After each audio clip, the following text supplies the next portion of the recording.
Mr. Green, would you like to set us off with saying the pledge tonight?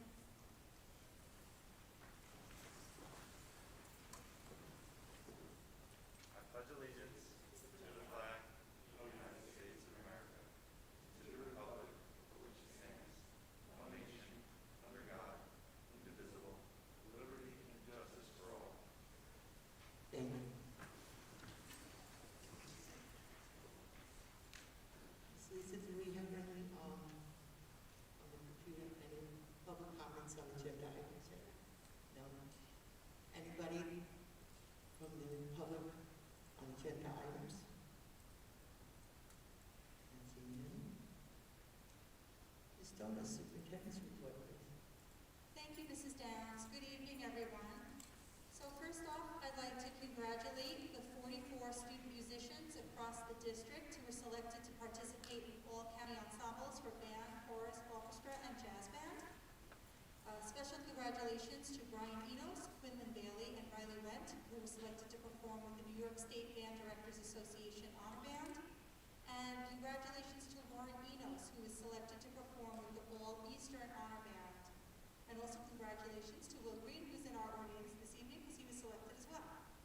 And I'm proud of all of our student musicians, and while these events will all be virtual this year, I am confident that these will still be wonderful experiences and that all of our students will represent Riverhead well. So thank you and congratulations. Also congratulations to Pulaski Street Library Media Specialist, Amelia Estevez-Creedon. She received a New York State Educational Media Technology Association Media Literacy Grant in the amount of $1,250. She will have the Pulaski students analyze current practices in the media that promote bias, discrimination, or inequality. And the grant will be used to purchase materials for the students to use to create mechanisms for promoting awareness of social concerns, and these will be shared with the school community. Last Saturday, Lori Downs, Sam Schneider, High School PTO President Mary Mackey, and I attended the annual legislative workshop hosted by the Longwood School District. Typically, this is an in-person event, but it was held via Zoom. And we had the opportunity to hear from our local representatives, Senator Colombo, Assemblyman Thiel, Assemblywoman Giglio, along with other representatives from Suffolk County.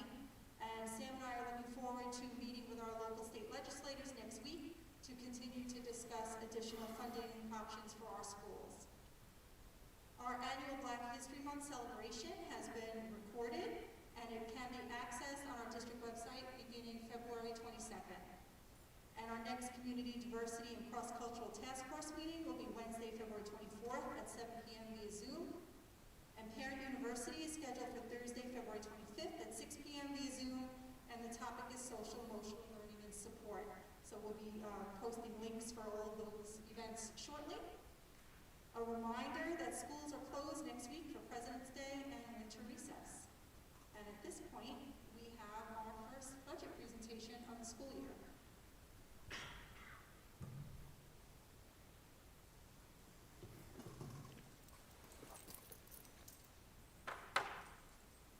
Give us 1 second while we set that up.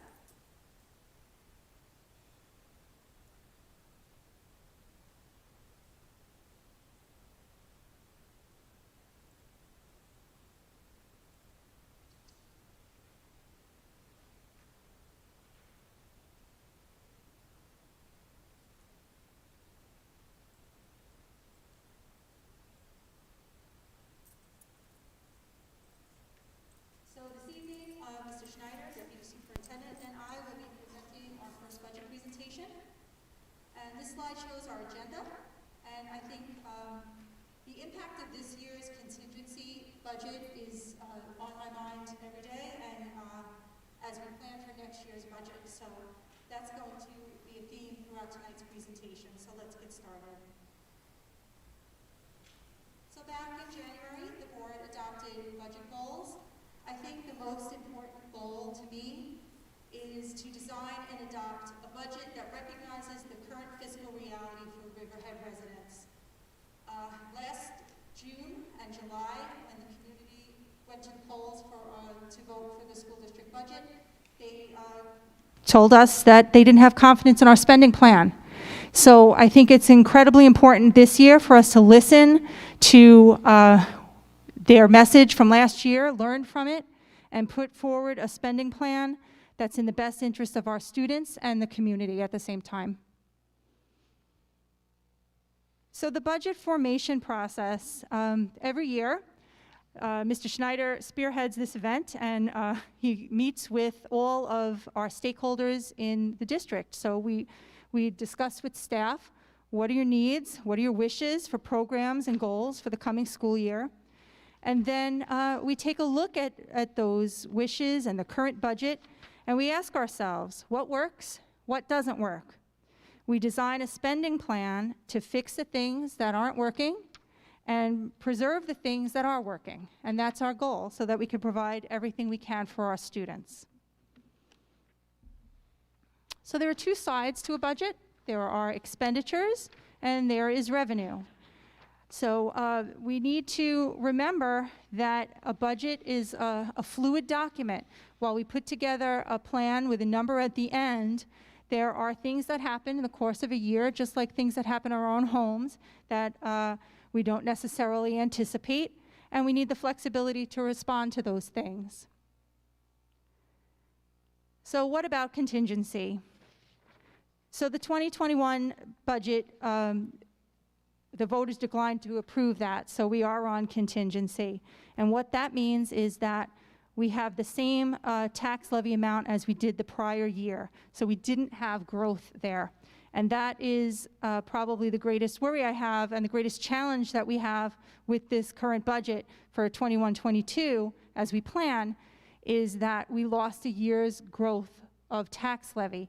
And we want to make sure that we can restore programs that were cut under contingency and move our district forward with programs that we need for the 21-22 school year. Mr. Schneider. Okay, so with that in mind, let's start with what the tax cap. This is how the beginning of the budget process.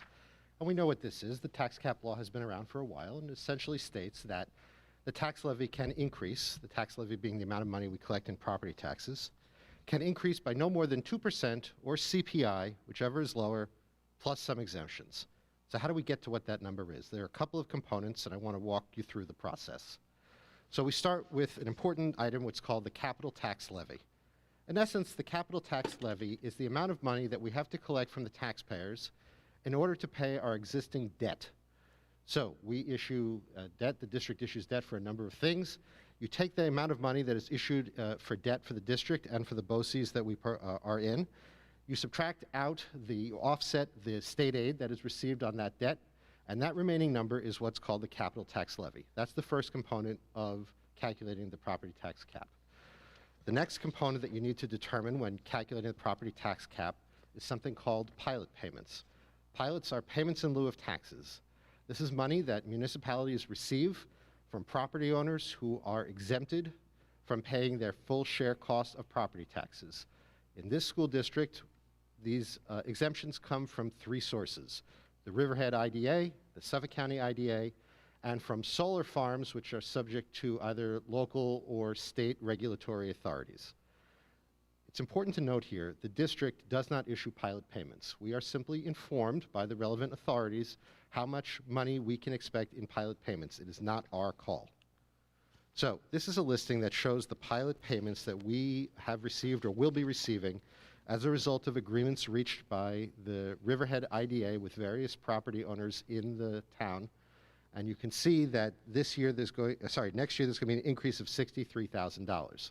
That's the Riverhead IDA pilots. On top of that, you have to add in the pilots from other authorities, the ones we talked about a few minutes ago.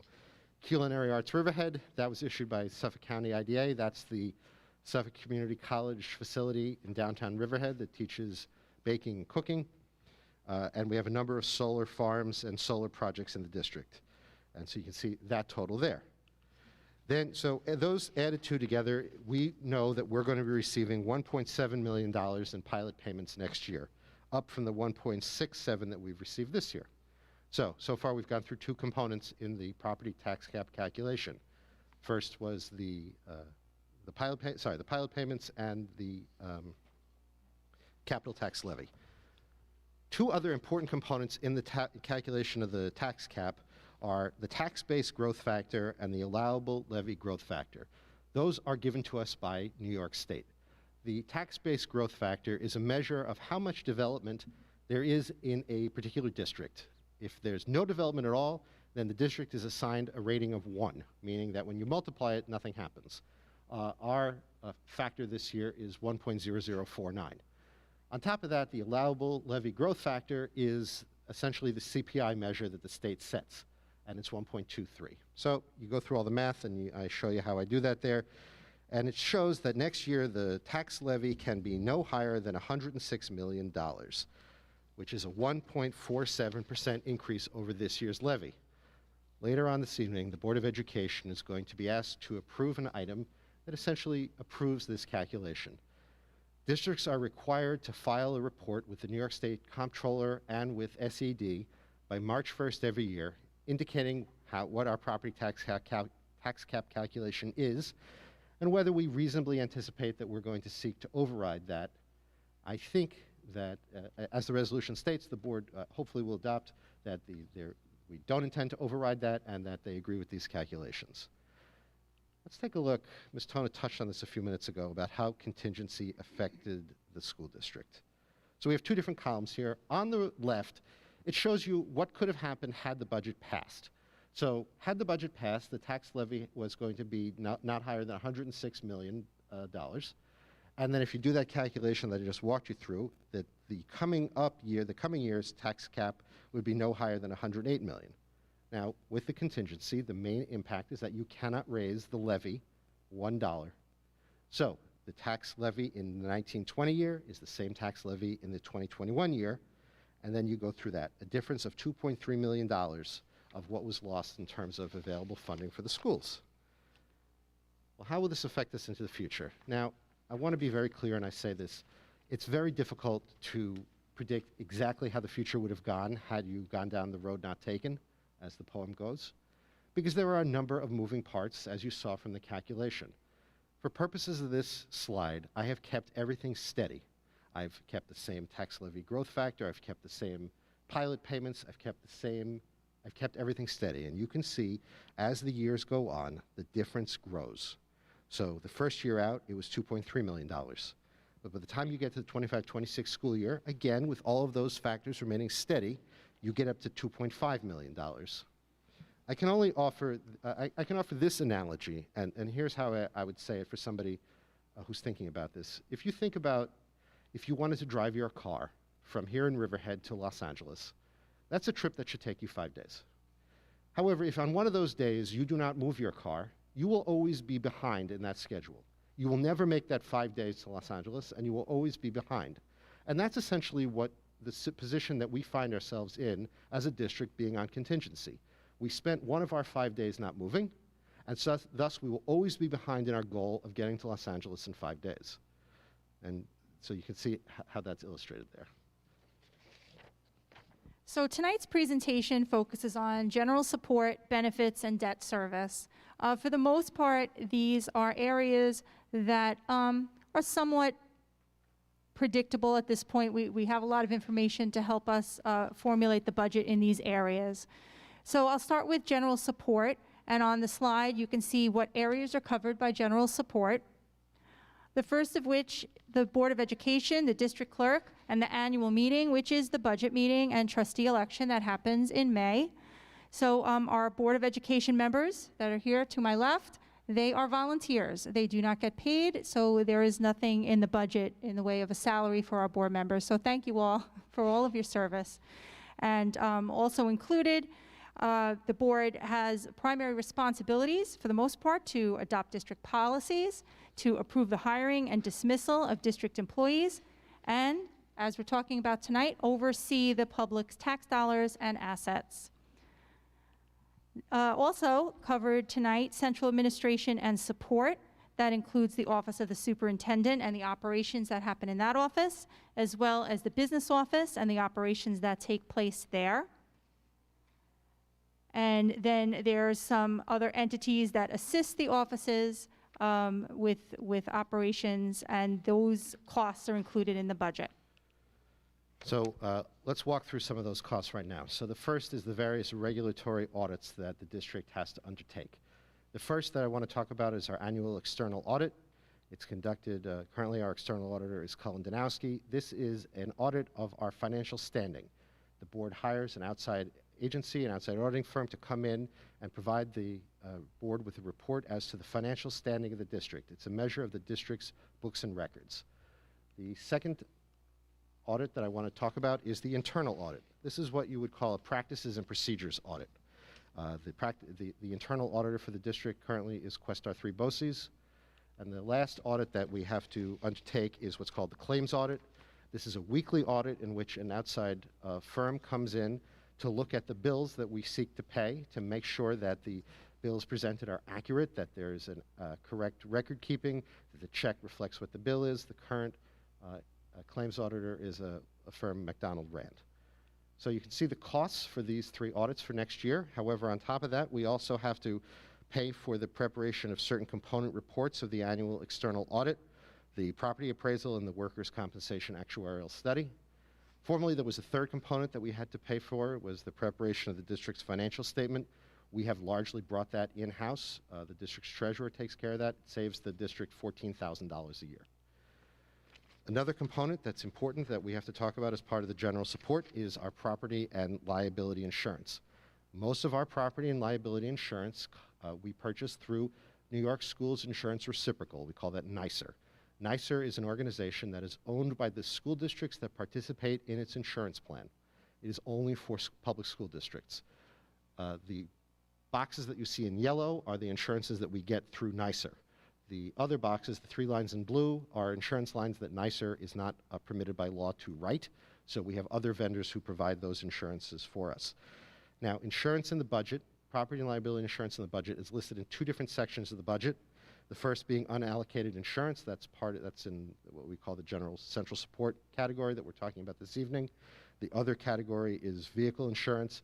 That is budgeted in the transportation section of our budget that we're going to be talking about in part on March 9th.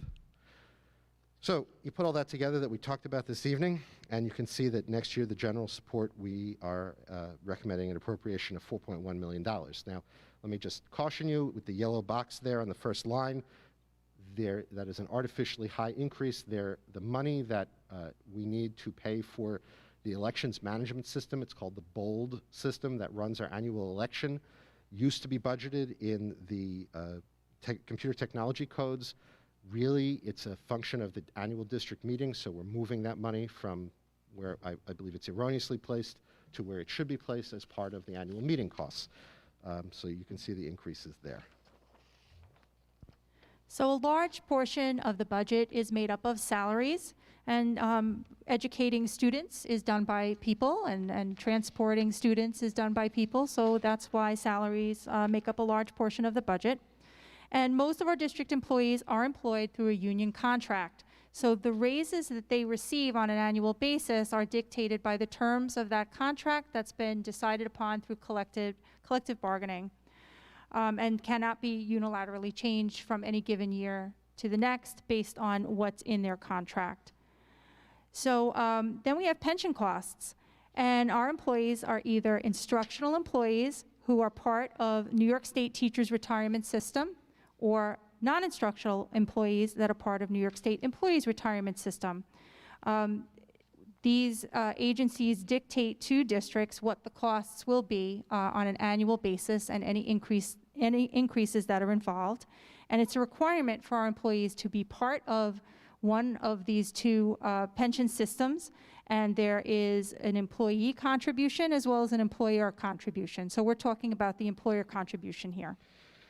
So the way that the employer contribution is calculated is that you take an employee's wages, you multiply it by the percentage that you see on the screen, depending on which retirement system they participate in, and that is what the district has to turn over to the retirement system on an annual basis. The retirement system functions like this. It is required by the New York State Constitution to be funded to 104% of its liability. Now, these pension systems are huge, huge funds. They are some of the largest funds in the world. They invest in all manner of different investments. When things do well on Wall Street, they need less money from public agencies, employers, to stay at that 104% of their liability. When they do not do well on Wall Street, when things are not going well, they need more money from their participating employers in order to stay at 104% of their liability. We know that in terms of the impact in the budget, each 1/10 of a point percentage change in the contribution rate equates to approximately $55,000 in our budget. Budgeting for ERS, the Employees Retirement System, is a little tricky. Their fiscal year begins on April 1st. So we have to guess approximately where we think their contribution rate is going to be for the following April, May, and June when we set the budget. We know what the contribution rate is going to be for the first 9 months of our fiscal year, and then we have to make an educated guess as to where we think it's going to go for the last 3 months of our fiscal year in order to have the appropriate amount of money in the budget. I talked a minute ago about how it's the pension system contribution rate is tied to Wall Street. You can see this chart illustrates the TRS contribution rates since 1978. In the high-flying years of the dot-com boom in 2000, the early 2000s, you can see the contribution rate was a pittance. In tougher economic times, you can see that the contribution rate goes up. There's an article in Newsday, it was either yesterday or today, which talks about how employers should expect the contribution rate to increase at a great amount in coming years. The way that the contribution rate is calculated, it's based on 5-year rolling average. So as the 5-year rolling average begins to feel the effect of the pandemic, we can reasonably expect increased contribution rates in future years. That's going to be a topic for future years and future budgets to deal with, but I do want the board to be aware that we should expect to see these numbers higher when we're back here a year from now. Another important component of the budget that we're talking about this evening is workers' compensation. When one of our employees is injured at work, and of course we hope that doesn't happen, but sometimes it does, accidents happen, the employee's health insurance does not cover the costs of their injuries. It is covered solely by our workers' compensation, which we are self-insured. All decisions on the benefits that are paid and the treatment plan that is approved for an employee on workers' compensation are made by an independent state agency called the New York State Workers' Compensation Board. The district does not have a say in their decisions. We employ an outside consultant to administer the program, to communicate with the Workers' Compensation Board, but the Workers' Compensation Board's decisions are theirs alone. I wanted to give you a look at some of the costs for workers' compensation. And so what I did was I picked 3, we pay checks on a bi-weekly basis. So I picked 3 warrants that we recently came through my office, and I broke the expenses down into 5 general categories. The first is paying employees who are injured at work and who have permanent loss of use of certain parts of their body as a result of their injury. These are permanent. They go on for the length of the employee's life. We have an employee or a former employee who was injured on the job in 1991, and we are still paying that employee a check every 2 weeks, as dictated by a ruling from the Workers' Compensation Board. The next category, and so you can see the costs of that are very steady. The next category is wages, lost wages for temporary injuries, injuries that have either are expected to heal or have not been fully adjudicated by the Workers' Compensation Board. We are also responsible for medical costs, legal fees, and pharmaceutical costs. And you can see how there's a varied amount of expense on just these 3 weeks that I selected for you. This is our total workers' compensation costs stating back year by year since 2008-9. They vary. If we have an employee who's injured who needs, for example, a knee replacement, we can reasonably expect to spend more than $100,000 on employees' needs alone. To date, we have spent $516,000 in workers' compensation costs this year. So if you extrapolate that out based on the amount of time left in the year, I'm estimating that we are going to, or projecting that we're going to spend $886,000 in workers' compensation costs this year. Therefore, I'm recommending to the superintendent and to you, the board, that we appropriate $886,000 in next year's budget for workers' compensation costs. Obviously, we do everything we can to help control these costs by issuing safety reminders, providing training to employees, making sure that parking lots, for example, are carefully sanded, This would be a good opportunity for me to mention that the temperature is dropping outside the auditorium right now, so please use caution when leaving the board meeting this evening, and step carefully so you do not slip on ice that may have formed since you parked your car, and help control our workers' compensation costs. So that's workers' compensation. Health insurance is another important component. The district participates in the New York State Health Insurance Program. Empire NYSHIP is what it's called. The rates are set by the program each December for the period coming up January through December. So when we budget for this, we have to make an estimate as to where we think the rates are going to go for 6 months, for the back half of 6 months of our fiscal year. Employees and eligible retirees pay a portion of the cost of insurance that is set by negotiated contract. So let me walk you through how I arrive at what I think we're going to need for health insurance. So there's 2 general categories we're talking about here: active employees and retired employees. And active employees, under the rules of Empire NYSHIP, there are 2 categories. Either you have single coverage or family coverage. The full share cost for single coverage is about $13,000 a year. The full share cost for family coverage is about $30,000 a year. So we know how many enrollees we have. Altogether, the full share cost is just over $16 million. For retirees, it's a little more complicated. We have the full share cost for those who are under the age of 65 with single and family. And then we have the cost for people who are above the age of 65. As anyone who has turned 65 knows, when you turn 65, Medicare becomes your primary insurance, and you have to get secondary insurance to cover the gaps. The district's insurance becomes secondary for those who seek to keep it on. You can see that the costs drop precipitously for that coverage because the insurance is secondary only. So you add in all the costs of the retirees, full share, that's another $13.2 million for $19.3 million in whole share costs of health insurance. We know, however, we talked about what the employees and the retirees contribute. That's just over $4 million. So therefore, it's a subtotal district cost of 15.2. So in looking at next year's budget, we know what the rates are going to be for July through December because they're already set. So I took 15.2 million, divided in half, and that's that number you see there, 3 up from the bottom. Then I have to estimate where I think the costs are going to go for January through June.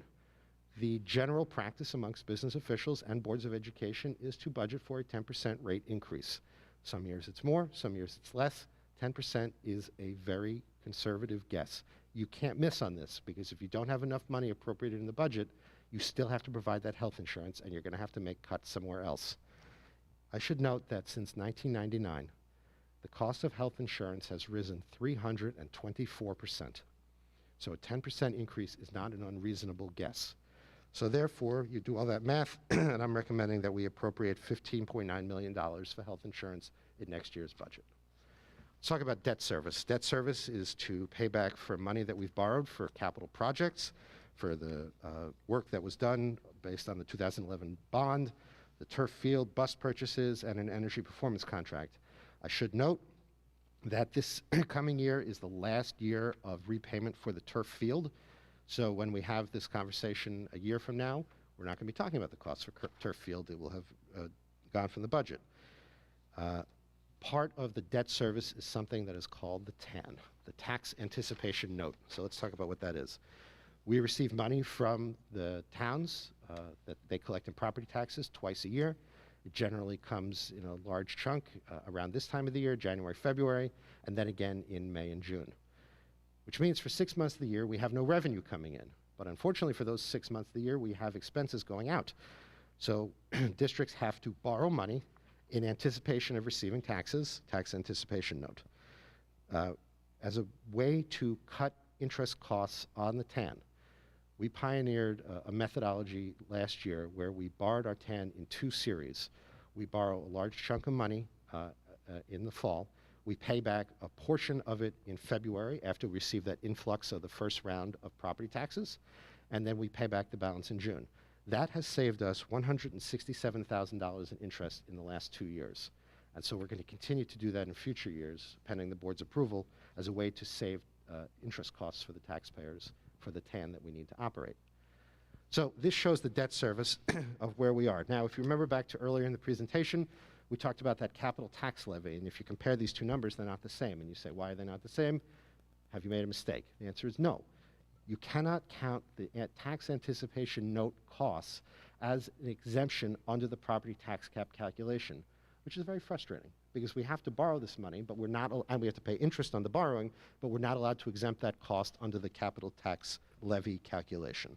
So again, we talked about a moment ago the turf field. So the turf field is budgeted where it says buses and turf. That number is going to be much less next year as we retire the turf field debt this coming fiscal year. Thank you, Mr. Schneider. So our future presentations are outlined on this slide. March 9th, March 23rd will be the last two presentations. Then April 20th will be the adoption of the proposed budget by the Board of Education, and the public hearing on May 11th, and the budget vote on May 18th from 6 a.m. to 9 p.m. So if you have any questions, the board can certainly ask them now or in the future, and members of the community can call or write to either myself or Mr. Schneider. And this presentation will be posted on the website tomorrow morning, as well as all future presentations will be on the website. So we certainly hope that you found this presentation informative, and I'd like to thank Mr. Schneider for all of his work. This is definitely his busy season as we prepare the budget for the next school year. Thank you, Ms. Toner. Thank you, Mr. Schneider. Do any board members have any questions at this time? No? Okie dokie, so we're going to move along now. Consent agenda. Can I have a motion, please? Thank you, Mr. Wallace. Can I have a second? Motion, then I second. Oh, okay. Got a second. Any cares and concerns? Not seeing any? All in favor? Motion passes. We have nothing here on old business. New business is, this is a call for a special meeting with Riverhead and Baiting Hollow Library vote. Could I have a motion, please? Thank you, Therese. Could I have a second? Second. Thank you, Virginia. Any questions, cares, or concerns?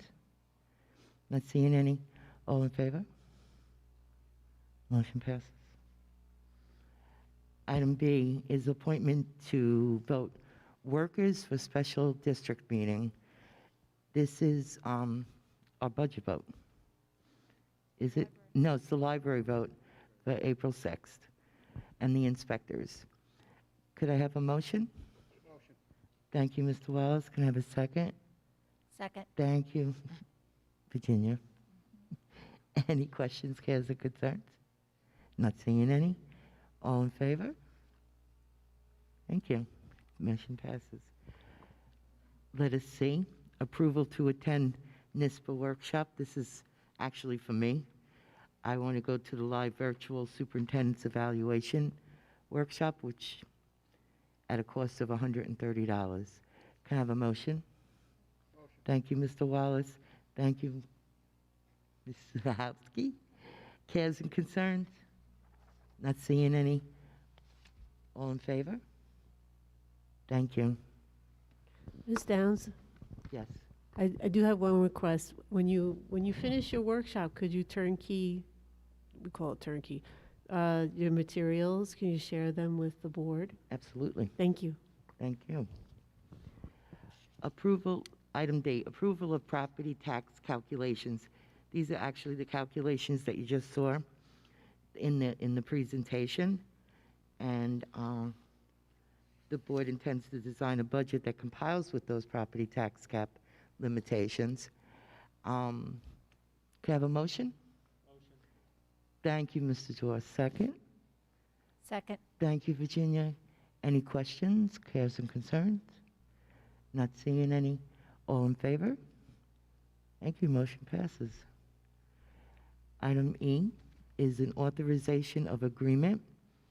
This is concerning data security and compliance with the standards set by Educational Law Section 2-D, effective February 9th, 2021 through June 30th, 2021.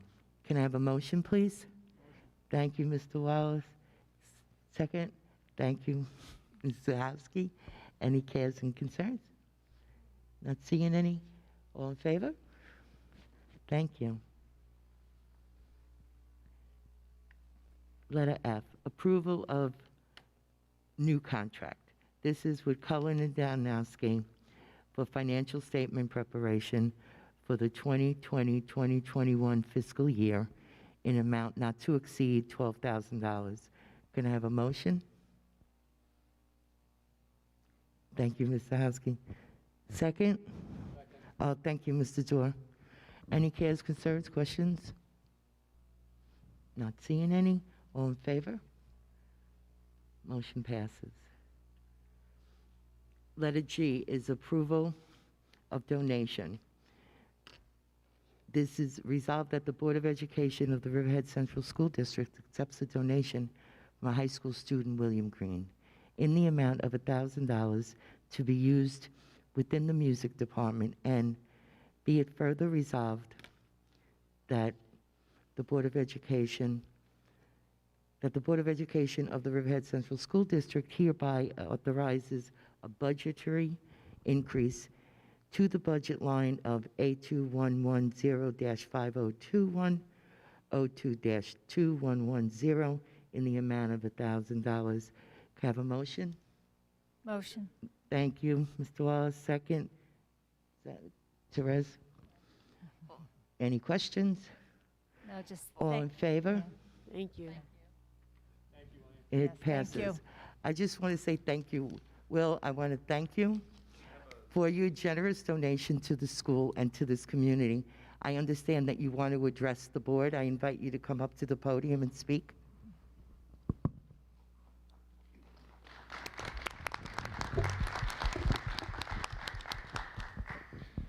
Good evening, Board of Education members and school administrators. Thank you for putting me on the agenda this evening. My name is William Green, and I am a senior at Riverhead High School. This has been a very difficult year between the COVID-19 pandemic and the austerity budget. In the past years, all of my nights have been filled with the different clubs offered after school. Under these new circumstances, I had a lot of time on my hands, and I wanted to do something to give back to the community. Albert Einstein once said, "I see my life in terms of music." And that's exactly how my mind works. My first thought were the young musicians who won't have the same opportunities that I had to participate in the various extra ensembles. With that in mind, I started a percussion academy at my house where I could safely offer individual lessons to the young students who have the same passion I have for music.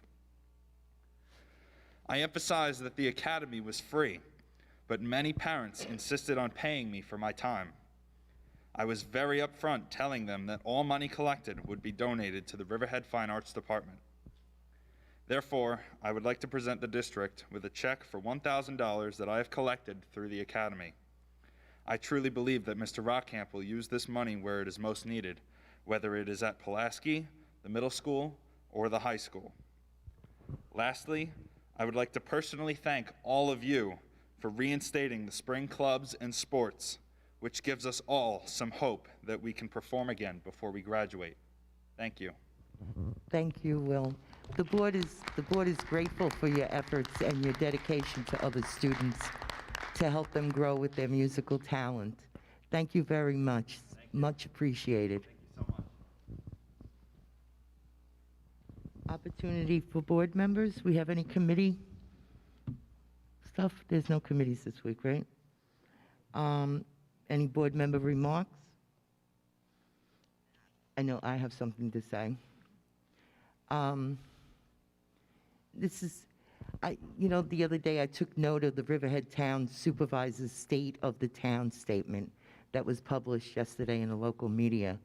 And I'm proud of, what we want to say is, I'm proud of working relationship with Riverhead Central School District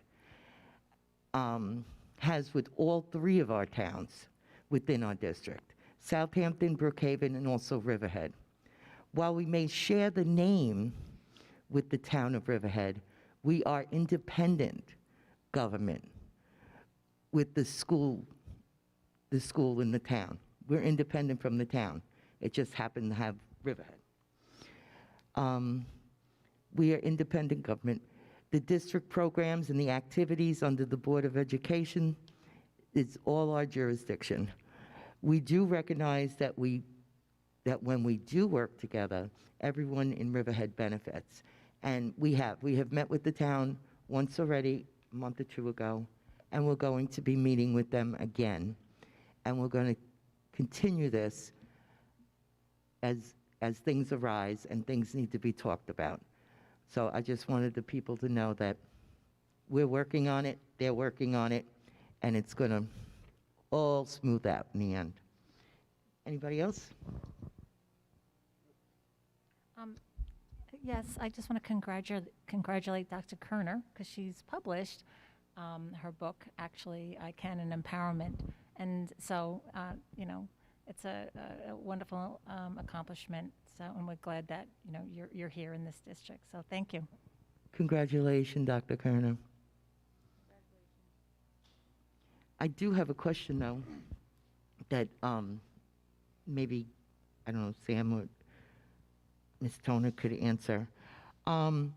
With the way that the sports is set up in Suffolk County, they're not going to allow any people to attend them. Is there a way that our district can either live stream them or record them and have them put on the YouTube so our students that really want to see them can possibly see them? We could certainly look into that. I know other districts, for the most part, are looking to live stream their home events. So we can look into that as well. Yeah, because the kids have been hurting as it is, and now it's like, yay, we got it. So the kids that are playing it is like, yay, I'm playing. But the kids that like to watch it, they're still... And the parents. And the parents, definitely. The parents, I mean, it's not, unless it changes, but I don't think so. Ms. No. Downs, this might not be an issue because the only sports we're having are the spring and they're outdoors. So I don't know. I know the section's not allowing any indoor winter spectators, but outdoor might be a little different. Well, I only asked the question because I had parents come to me with that question. Yep. So we're hoping that being spring, being outside, we can social distance. We're not stuck in a gymnasium. We'll be able to. Hopefully, we certainly hope that that's the case. That'll make it easier for everyone, and the weather will be warmer. People want to be outside, but we don't know yet.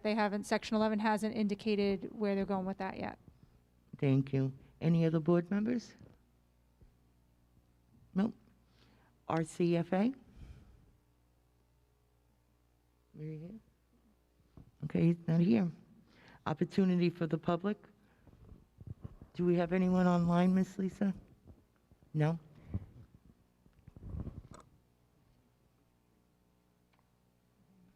Hi, my name is Jane Netwich. I'm from Aquabog. I just wanted to congratulate Will Green. My son happens to be one of the children that has been lucky enough to take lessons through him, and he has been just amazing. So I just wanted to say a special congratulations to him. Thank you. Anybody else?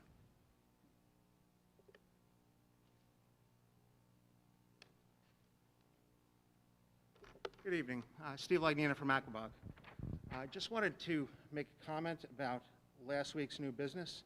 It was the walk-on agenda item H, and it was regarding the development in the town as being unsustainable, also concerns about the enforcement of the existing housing downtown, and I believe the last component was regarding finding solutions to resolve any loss in revenue as a result of the tax abatements. So I just want to applaud the board for putting that forward.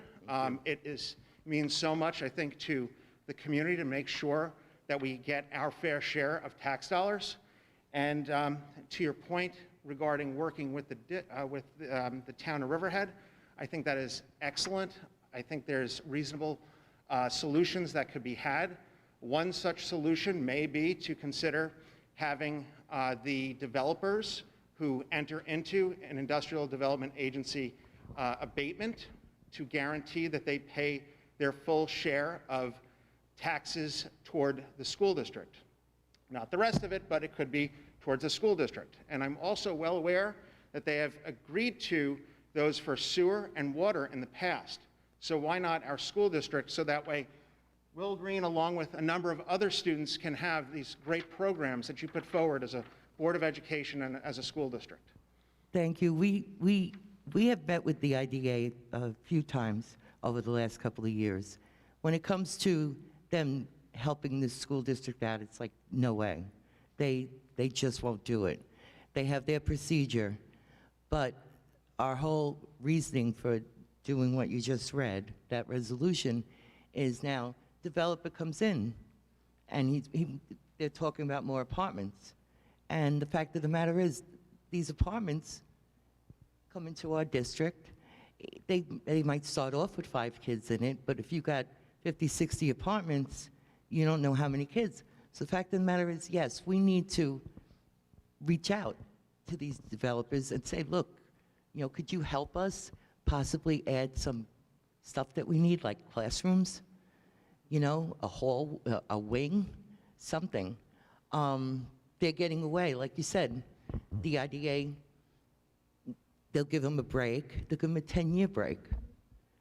So like, yes, you're starting off because there's nothing built on there yet, so there's really no taxes. And as they build and as it goes, we go up. But then we don't get the full amount until 10 years, and then they turn around and give them another 10, or another 5. So it's like they never catch up to what really we should be getting.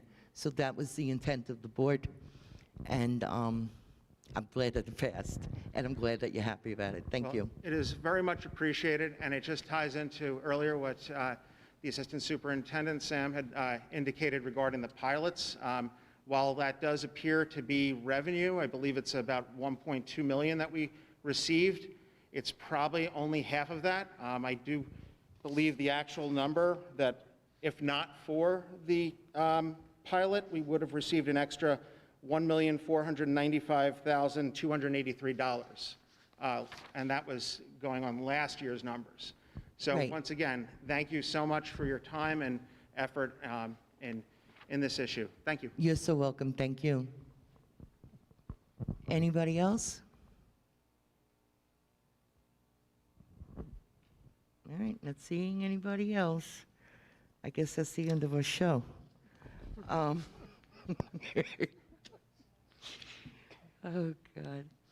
Can I have a motion for adjournment? Thank you, Mr. Wallace. Second. Thank you, Virginia. Any comments, cares, and concerns? Not seeing any. All in favor? Good night, everybody. Safe home.